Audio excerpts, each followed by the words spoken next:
Ciao ragazzi, my name is Anthony. This is my guy, Hooyan. Welcome back to the channel, bro. Appreciate it, bro. I wish it was on better terms, but most likely I'm good to be back. Love to be back interworldwide. Shout out to the people of interworldwide. Good to see everybody. Bro, I'm so excited to speak with you today. I'm not going to speak much. I'm going to do a lot of the listening, as is everybody that's going to enjoy this video. So thanks to the first 6 or 7 people that have come in. Thank you to Matt Pickham. I hope you are enjoying your Sunday. Good, sir. Indra, good to see you as well. Matt says, let's go. I've been saying for weeks what a mistake it'll be to sign this guy. And finally, we've seen his true self. Indra says, short term, this is quite a blow with that how the strikers market looks, but long term, this is a win. We can go for younger profiles and spread that money to address other issues. I would have to agree, man. I would have to agree. Big up to the 13 people now that are with us. Let's get this show on the road. Hooyan, biggest Juve fan in the world. Yes, our resident clown, Mario Galliano, has to... I'd rather throw myself off a bridge before that happens. That's it. Well, you got the floor, you got the mic, man. I don't really need to repeat anything besides the headline. Romelu Lukaku and Inter, it's over.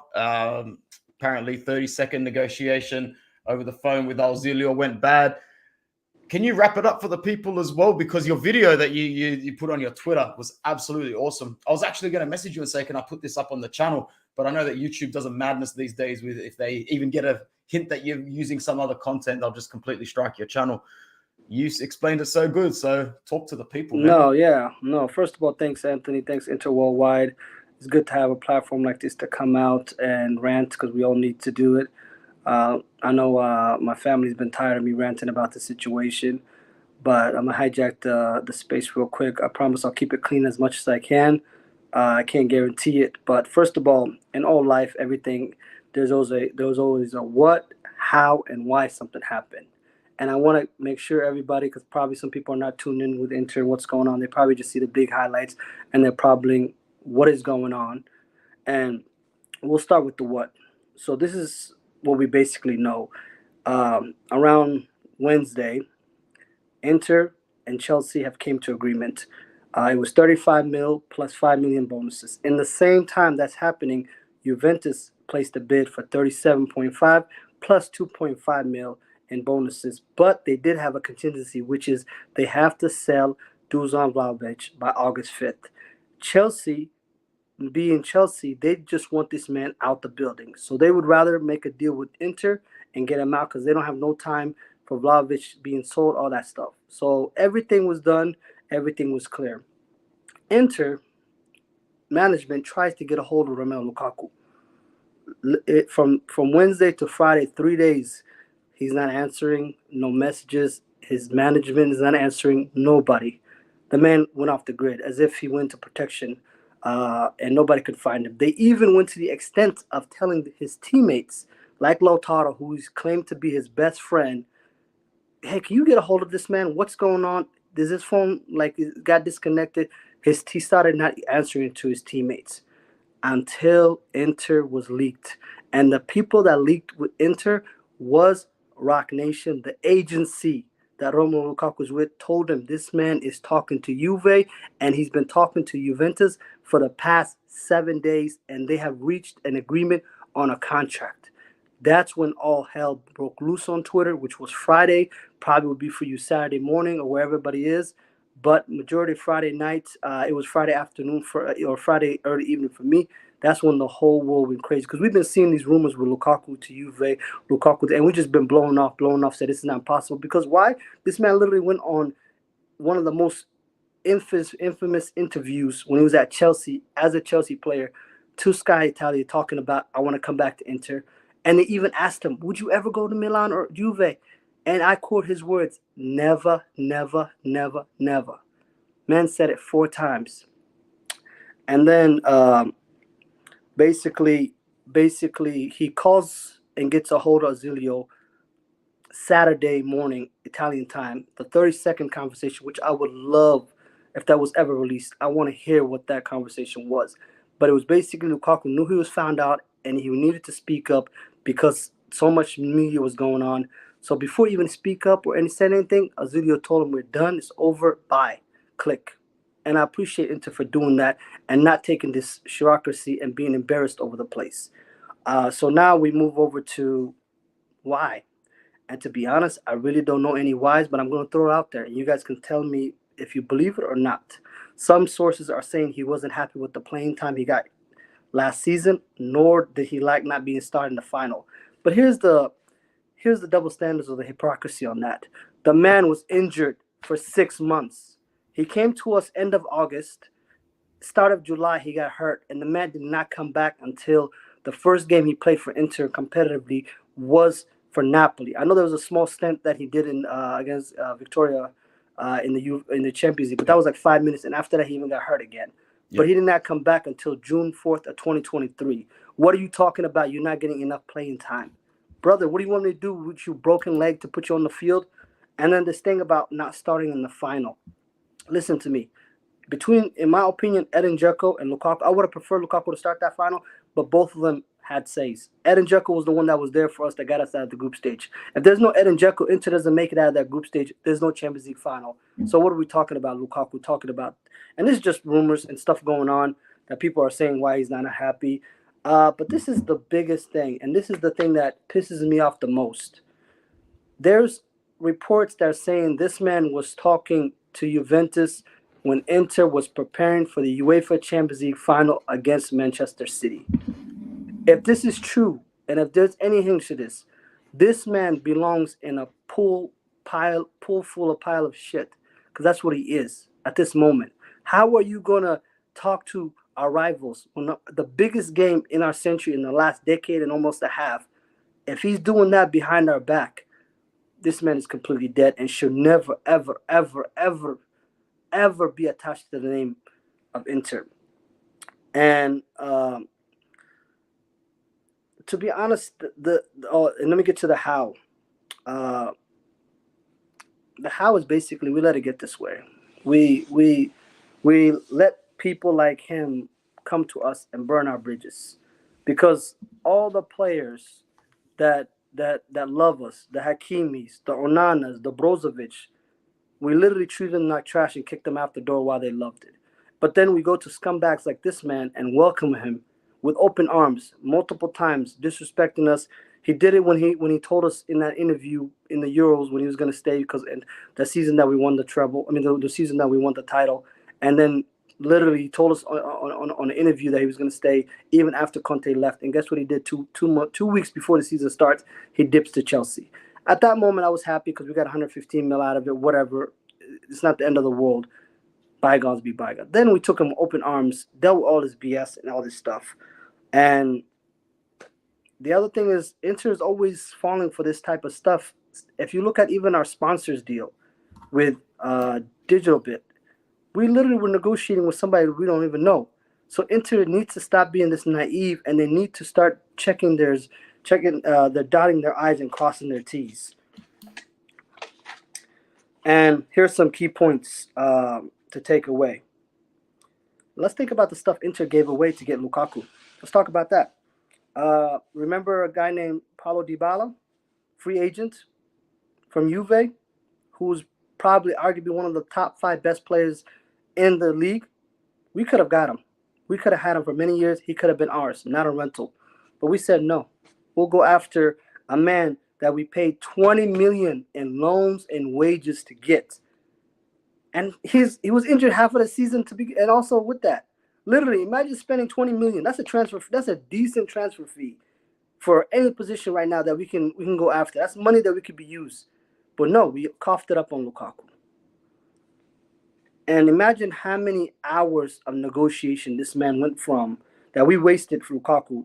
I'm talking about the negotiation we were trying to sell him to Chelsea or was being sold to Chelsea, the negotiations that we done bringing him back on loan, and the negotiations that we did now to try to keep him permanently. That is a lot of hours and manpower that's being wasted that could have been spent towards a different area that we can address. We have a keeper problem. We have a right wing back problem. We have a center back issue. Now we have a forward issue. We still need to replace Gagliardini. All this time could have been spent somewhere else productively, but we decided to go after this scumbag of a person, which is Romelu Lukaku. And here's the funniest thing. his agency, the agency that spoke up for him when he was being harassed by Juventus, being monkey chants that went viral, the first agency that actually made a statement. Inter didn't make a statement. Juve didn't make a statement. The league didn't make a statement.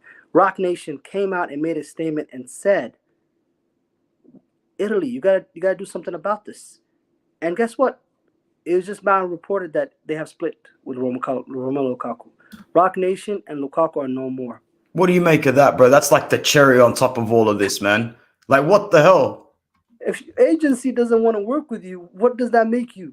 You know, your own agency that defended you, that also went bad for you, does not want to be with you, that tells you this person is far to stay away from. And also the cherry on top is Juve is a scumbag team. They're cheaters. They've been proven in court that they're cheaters. They always break the rules, and they hardly ever get caught. They belong together. They're both scumbags. They're a scumbag club, and he's a scumbag player and a person. Man was negotiating with them days before the Champions League final, while the wound is still fresh from racial abuse in the semi-final of the Coppa Italia. What the... Brother, tell me, have you ever seen any player like this? Like, what's going through this guy's head? Like, and the thing that I also don't understand is, why are you twerking so hard to come back to Inter if you're doing all this extra stuff to get with Juve? It doesn't make sense. Surely this all can't be just like, it has to all be true. Because we haven't heard anything from him or from the club. We wouldn't have, we wouldn't have heard anything if it wasn't for Roc Nation. Roc Nation is the people that exposed him, and they knew that him and his lawyer, who actually has a history of doing this, were talking to Juve behind, and that's why he wasn't picking up Inter's phone.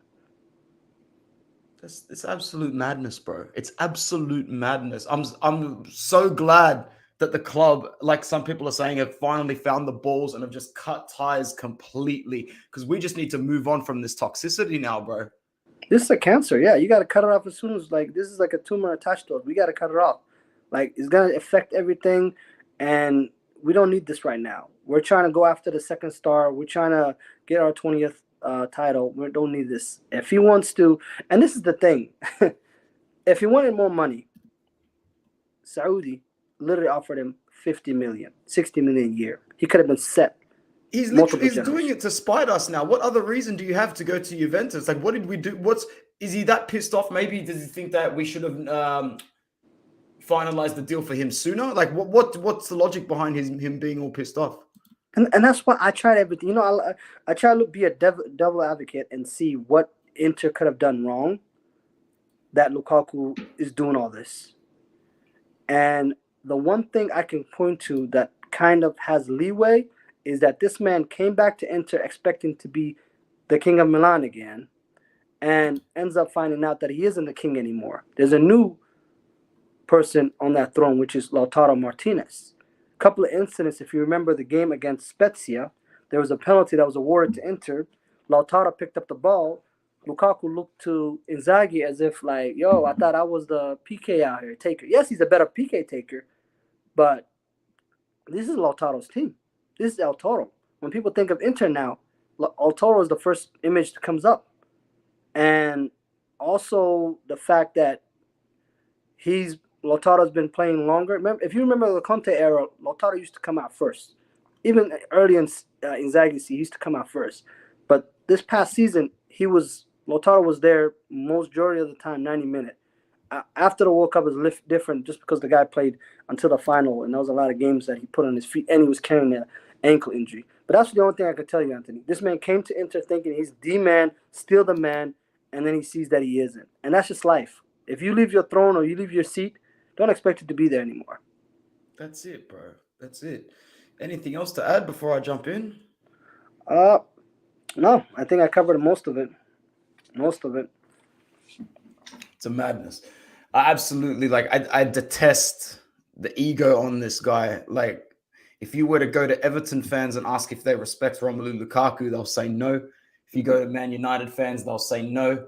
Chelsea fans will say no. Hell no, Chelsea fans. Like, bro, this guy is just like I said to you off camera before we started, players like this, they're living in their own movie inside their head in a way where they're just the main actor, and it's very narcissistic. It's egocentric, and we can't have these sort of players at our club, bro. We attract them, that's for sure. We really know how to attract players with a little side salad of drama, but turning 30 and we put 35 million on the table and we offer you a big salary, I think it was almost like a spiritual awakening for people within the club as well when he did this, almost as if to just go bang, like they almost snapped out of a reality. Mm-hmm. And now it's just time to make sure we never revisit that ever again. No, literally. And speaking of that, is the club that he's going to. Most Juventini I've been speaking with or I've been seeing on Twitter, they don't want Lukaku. They don't see a point where you sell a 23-year-old kid that hasn't even hit his prime in Dusan Vlahovic and go after a man that's about to be 31 next year and pay him some ridiculous wages. They're pissed off about that. They're like, this man is not going to have any resale value if things go wrong. And one thing that someone did lead to is Lukaku going to Juventus. 90% clarifies that Conte is coming back. Rather be mid-season, rather be next season. I don't know. That's the only thing I can think of too. Conte must have called him and said, "Hey, head over to Juve. Once Allegri leaves, I'll be there with you." And guess what? Tuchel was right at that point. Antonio Conte is Romelu Lukaku's daddy. As simple as that. Yeah, we knew it. We really, really knew it. He's only really had that one and a half world-class seasons on his resume. He's scored goals everywhere he's gone, but he's never been touted as a world-class player, putting in a world-class shift or having a world-class season. He made that reputation here in his late 20s, mid to late 20s, and now at the critical point of his career where he knows the best direction for him to go is in a direction with our club. This is what he does, man. I want to see him fail, bro. I want to see him fail miserably where he goes next. Listen, it's past fail, man. I want him to see suffer now. I've never said that to any player ever. Rather, even it be Icardi and how he did us, rather be Skriniar. I am absolutely waiting for this man to suffer. Rather, I hope to God the same people that were doing monkey chess do it when this man hits the ball with his brick and sends the ball to the moon. I want them to start booing again. I don't care if they do their monkey chess. I want them to bring this man to reality and tell him and show him that the grass is not greener on the other side, nor do people with no decency, no human, or no moral deserve any good treatment. Bro, big up to the 41 people that are with us right now. Make sure you like the video. Definitely subscribe if it's your first time here, or if you're new, or if you have not yet. Cartel says that Juve sporting director wants Jonathan David from Lille. Now, Juve coming in for our players, or making sure that we can't have the toys that they don't want to play with, is nothing new. But I reckon this was just a flex from them, Hooyan. I don't actually think Juve were interested in this at this point. I actually think their agenda might have been to drive the price up and make us buckle a little bit in the market. But I didn't think that they think that we just walk away so quickly. And now they sort of have to make a decision for it. And I'm not buying into the argument that it's a good move for them to sell Vlahovic and replace him with Lukaku, even if they do get double the money. Dusan's 23, Lukaku's 29. So it's a horrible deal for them all around. No, and this is the funny thing, because like I told you, their offer for the 37.5 with the 2.5 mil bonus, they have to sell Dusan Vlahovic, and I don't think PSG is going to come in unless they sell Mbappe. And August 5th comes around, Dusan's still with Juve. What is Lukaku going to do then? What like you already you nuked the bridge with Inter. You nuked the bridge with Chelsea, and now Juve, who apparently needs to sell Dusan, can't get him off the books. What then now, Mr. Lukaku? Do you go to Saudi, or do you go with the Primavera players in Chelsea? Like, I don't understand what this man is thinking, and how could he possibly hate? Listen, I have no problem with players going to clubs or doing something, but the amount, there are so many clubs in the world that you could have went to. You could have been to the Bayerns of the world, the Cities, the Chelseas, the whatevers, the Madrids and the Barcelonas, even PSG. But how are you going to stab us in the back with the one club. Like people say we have rivalry in Milan. That's a city rivalry to me. But our one true rival that we hate to see, that we wish on their downfall every single day that we wake up, is Juventus. And that you nonchalantly agreeing with them while we are in the negotiation to get you back. This man is either really has something against us, or he's completely, like you said, a movie star and in himself. That what is the biggest? That's what some people, some super movie stars and some actors come up. They say, "What's the biggest controversy I can cause for people to get attention?" Because that's how they get money. And this guy probably doing it because you're probably right. He is a narcissistic. He cares about himself, him and himself. That's it. No, he definitely didn't miss on purpose in the Champions League, bro, because he knows that that would have been his clout. He would have been able to have that on his personal resume, as we say, very, very selfish, very egotistical. So where do we go from here, bro? What's the attacking route from here on in? Because it looks like this is done. I mean, like, what percentage would you say that this is done now? Do you think that there's a chance that things can be leaked tomorrow and things can change again? I know No, we're in a very fickle time. no. The last chance I had maybe something would change is when Roc Nation was involved, because they were really the party that was trying to keep everything together. They were the inner man between Inter, Chelsea, Lukaku, and they were one of the big reasons they were able to come. And then now that they dropped them out of their catalog of players that they're agents for, zero chance. And I hope to God that we're not even linked with this guy. And the next time we see him is in the San Siro, where we're throwing every piece of garbage that we have that we can find possible. It's going to be proper Figo, Barcelona, Real Madrid things. If that actually happens, man, we'll be throwing everything that we've got at him. What happens with the replacements, bro?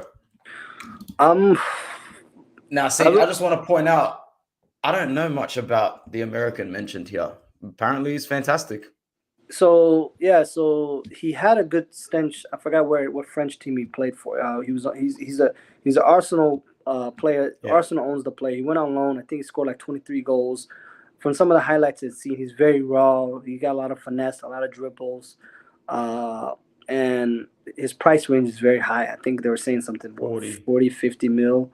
40, yeah. But he is young though. He's 22 years old, and the one aspect I can look at it as a good sign is that marketing wise, because he is American, the World Cup is going to be held in America in 2026. And if this guy can somehow pop off and turn into the striker that we need him to be and be out there, then now we have someone that we can literally not only get productivity out of it, but now we can look at it in the marketing sense. Like, hey, we got the striker of the United States men's national team, and he's going off. Yeah. So that's another way to look at it. But to be honest, I also heard Alvaro Morata, which I'm against, but Simone Inzaghi wants him. That's also heard. But Anthony, the market is bad. It's trash. It's dead. It's not a great market.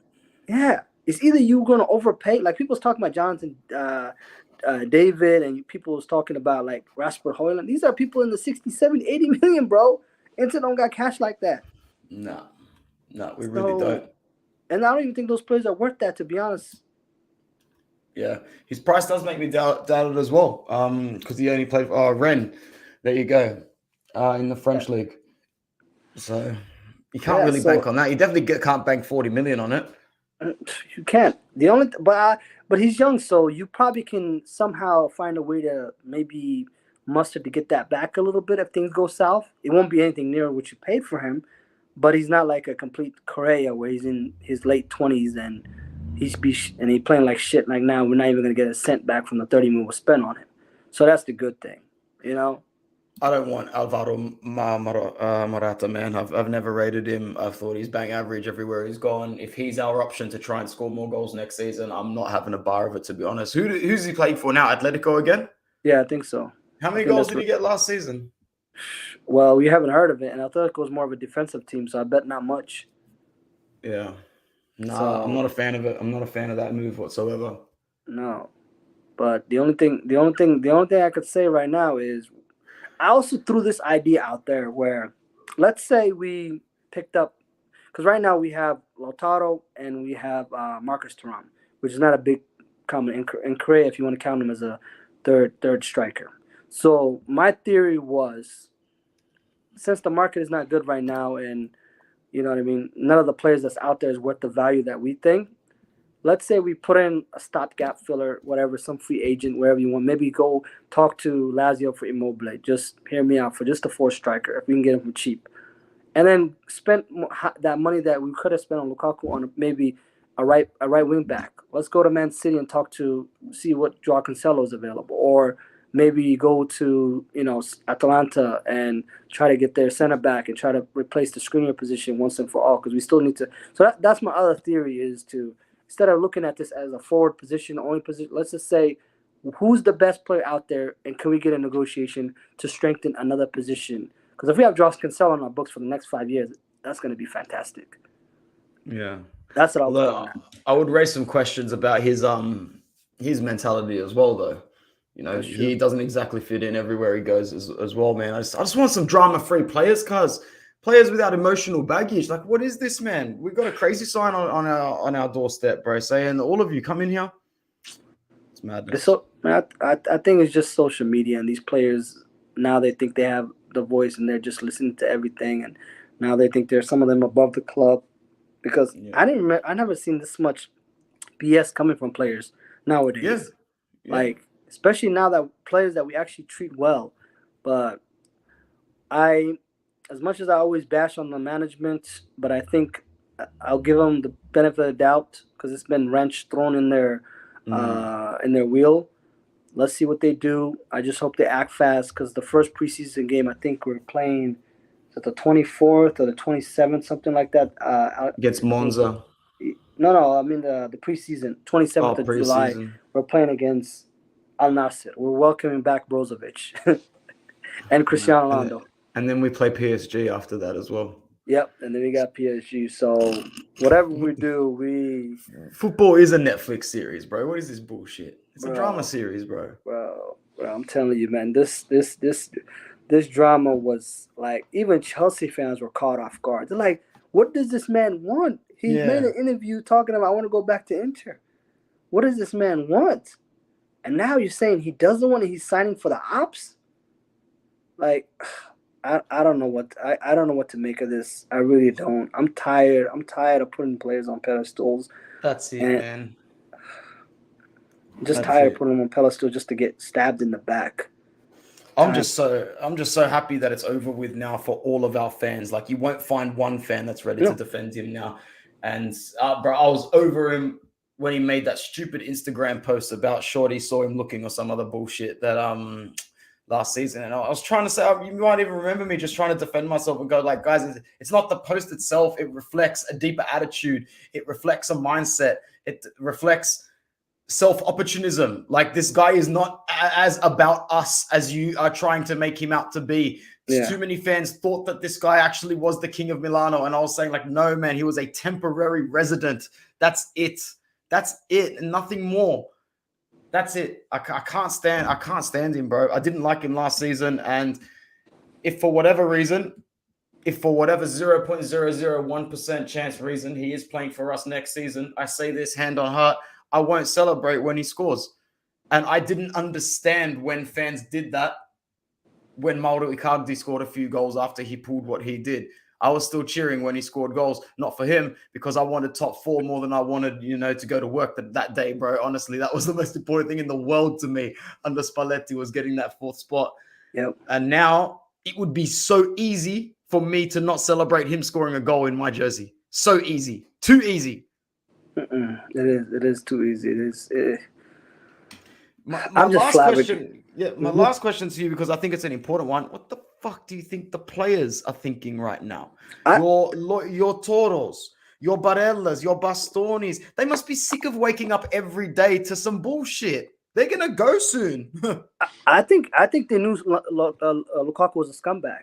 If there was someone sent me a clip of, there was an interview, Lukaku, Lautaro, Barella, and he said something in the lines of, "I wanted to come back. Barella told me I was gonna miss," and Barella just like shrugged it off. Like, when you got your mate on the other side and you guys are in front of camera and stuff like, and you completely know he's bullshitting what he's saying, but you don't want to call him out, and he's pointing to you. Barella gave that kind of vibe, like, this man's lying at his teeth, bro, lying between his teeth, literally. But Well, he didn't fit in very well when he went to Chelsea. I remember there was some complaints from teammates going like he just walked right in, egocentric, trying too hard. Yep. No, I appreciate though you giving me the opportunity to come on here and rant. And one thing I want all my Inter fans to be or to know is that we are Inter. Tough time just make us stronger. I believe this will give us that fire, the extra kick that we need to get that second star this season. With or without Lukaku, we're gonna do it. Same thing. I remember when Ibra was leaving and how fantastic he was. But guess what? We came back. We reinforced. We got stronger. We got to treble. So Yeah. Lukaku's not stopping us. Nobody's stopping us. Everybody's gonna be more hungry. Everybody's gonna be more focused. And this just adds more entertainment fire to the Juventus and Inter rivalry. If things were not hot before, it's blazing now. I still don't think I think it's an almost guarantee that he's not going to be with us, but I don't think it's a set in stone that he's going to Juve as we think. I think that could be the big twist in the next twist in the Rom saga. We're on the sidelines now. We're just kicking it. We got the beer, we got the popcorn. Juve is going to come out and be like, shit, bro, we didn't want him that bad, eh? Like we haven't got 40 million just to drop on Romelu Lukaku. Are you guys crazy? See what happened was we didn't think Inter was going to pull out. I'm going to be honest with you. We love Dula. Like we want him to stay. You know? Pochettino is not even going to be at the ground on Monday when he rocks up to train. He's already on tour. Yeah, they left. He's going to be running by himself. He's going to do his own sprints, his own stuff. He better hope that his lawyer can pull half the strings that Roc Nation can, because that guy's looking for a club. He's looking for a club. Bro, like I told you, bad people deserve bad things. Do stupid things, you get stupid prizes. And the day that Juve says, we don't want to sign Lukaku anymore, I'm going to be there. I'm going to be there on social media. I'm going to be tagging him as much as I can on Instagram. I'm going to be there. And I'm going to be laughing hard as possible. But yeah, I know it's late for you, or I guess I had to ask you to come on today. I appreciate it, but it's late out here. Not at all. Anything else you want to ask me, and I appreciate it, and call me anytime. Love this space. I love talking to you guys, Interworldwide. You know what I mean? Keep it going. You, Mo, appreciate all you guys, what you guys do, man. I always love watching Mo's watch-alongs, man. I miss them. I hope the season comes back so I can catch those. Yeah, man. I'm hoping to jump in on a few watch-alongs next season because I've just finally got a TV and everything set up in my office, so I can just come and awesome. get all pissed off while I'm half asleep at 3 o'clock in the morning. It'll be mad, bro. But yeah, thanks for coming on. I appreciate it, bro. The platform's here whenever you need it. Thank you, my brother Anthony. I wish you the best. Take care, Interworldwide fans. And like I said, Forza Inter, let's go for that second star. Take care. Ciao. Thanks, Hooyan. What an absolute legend, man. I'm going to stick around a little bit longer and go to some of your comments. And yeah, then I'll move off and enjoy the rest of my Sunday. Thanks for sticking with us. There's 50 people here. That's pretty cool. Massimo says, hope Nico wants to bash him. I have this feeling like, as Hooyan said, that they just knew. Some of these players knew all along the guy was a scrub. Lazzaro is benching Singo when he is healthy last season. I think we should give him a second chance. I don't know about Valentino Lazzaro, man, getting another chance. I don't know. Maybe I'm looking into it too much, but it definitely seemed Lukaku didn't fit in as much last season with his teammates. I agree. Lukaku is done for me, says Rabi. Wouldn't even take him for free. He showed his true self. A fake piece of you-know-what. Rube fans don't even want him 100%. How are PSG giving 90 million to Juve for Vlahovic after seeing that shit season? Well, it is PSG at the end of the day, isn't it, man? Yeah, great analysis from Hooyan. It was great to have him on again today. So thank you. Inter is a crazy thing. I wouldn't be surprised if next season Correa becomes our best attacker alongside Lautaro. Who knows? Massimo's proper vindictive now. Look at him go. Look at him getting all personal. Guys, that's all that we're going to have time for today. Thank you very much to everyone who came in for today's live. It had to be done. I'm glad that Hooyan was around for it as well. And there's going to be change. There's going to be more change. So keep getting used to the fact that we are used to change. That's our permanent structure at the moment. Survival mode has been activated for a long time. We're doing what we need to do to survive, and we will continue to do what we need to do to survive. Beppe Marotta is going to field a competitive side every single season. That we can guarantee. Okay? So the fact that Romelu Lukaku is no longer going to be a thing for Inter, I'm happy, man. I'm really happy about it. Really, really happy. Love to you all the way in Pakistan. Thanks for tuning in, man. That is absolutely brilliant. Yeah, thank you so much, guys. Forza Inter worldwide. Ciao.